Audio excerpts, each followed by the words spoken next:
Gravity falls down. Entropy falls apart. Gravity and entropy are nature. It's the natural order of things. Nature wins. Gravity wins every time. Gravity never gets tired.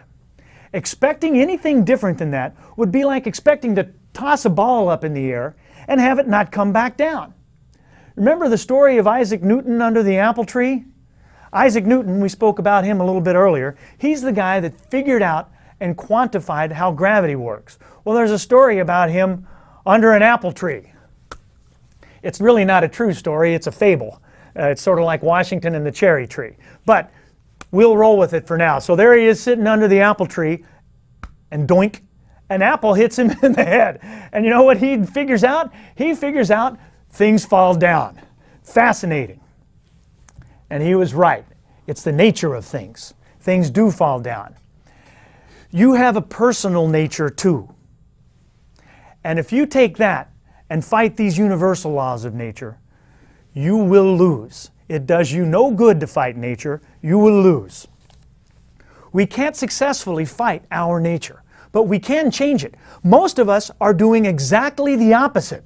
We're respecting our nature. We're paying homage to the sovereignty of it. We're respecting our boundaries. And then we're trying to put it on a leash and train it like a trained animal. But it doesn't work. How many people do you know who ever just went on one diet once and it worked? Ha!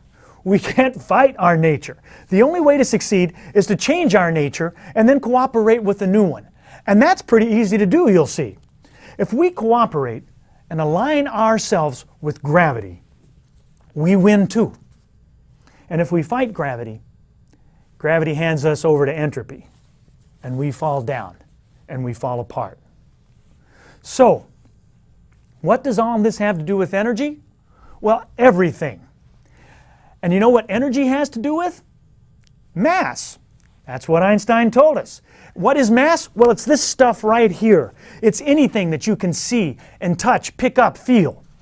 And you know what? It's exactly the same as everything that you cannot see, cannot feel, cannot touch, cannot pick up. That's where things get a little more trippy, but stay with me. We still haven't left Einstein's physics yet. Mass is the same as energy. And mass and energy can neither be created nor destroyed.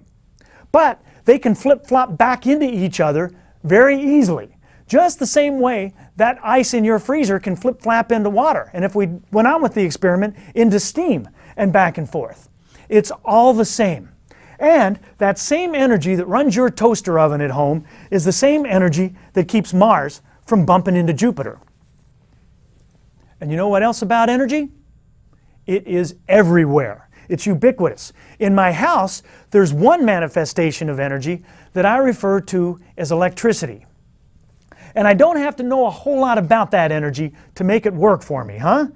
I've got a bunch of appliances in my house, and each of those items has an identical plug. On that plug is an identical cord. And I take that cord and I plug it into any one of a bunch of identical outlets. And I get a toaster that toasts and a stereo that plays music, lamps that light up, all sorts of things.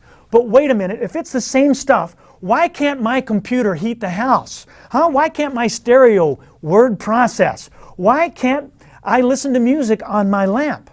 Well, it's because that same energy is experienced differently, depending on the machine that processes it.